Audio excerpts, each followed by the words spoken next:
రాశి గారు తెలుసు కదా మీకు, యాక్ట్రెస్ రాశి గారు, మన హీరోయిన్, మ్మ్. పాత హీరోయిన్. మ్మ్. సో ఆవిడ చెప్పారనమాట ఒక ఇంటర్వ్యూలో, నిజం సినిమా గురించి చెప్పారు. సో గోపీచంద్ గారితో ఆ క్యారెక్టర్ అలా చెప్పలేదు, నాకు వేరే అవునవును, చెప్పారు అవును. అంటే ఇంత I జరుగుద్దా, saw that interview hmm, actually. ఇలా జరుగుద్దా అని చెప్పి నేను అనుకున్నాను. పాపం ఆవిడ అప్పుడు ఐ మీన్ ఏం చేయలేకపోయారు, ఏంటో సైన్ చేశాను కదా అన్నారు. ఎందుకు చేశారని అడిగితే సైన్ చేశాను కదా, చేయాల్సి వచ్చింది అని చెప్పి చెప్పారు.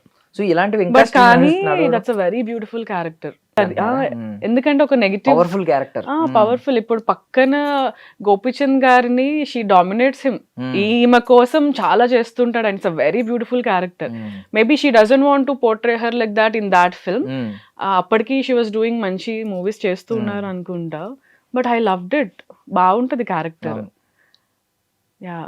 ఈవెన్ వాళ్ళిద్దరికంటే కొంచెం ప్రామినెంట్ రోల్ అది లాస్ట్ హీరోయిన్ క్యారెక్టర్ కంటే నాకు అదే ఇష్టం. సీరియస్లీ అది నిజం. మంచి సాంగ్ ఎంత బాగుంటది. ఇప్పుడు మంచి పార్టీస్ లో ఒక 12 తర్వాత ఆ పాట పక్కా వస్తుంది. షీఈస్ అ బ్యూటిఫుల్ యాక్ట్రెస్ అండి రాశి గారు.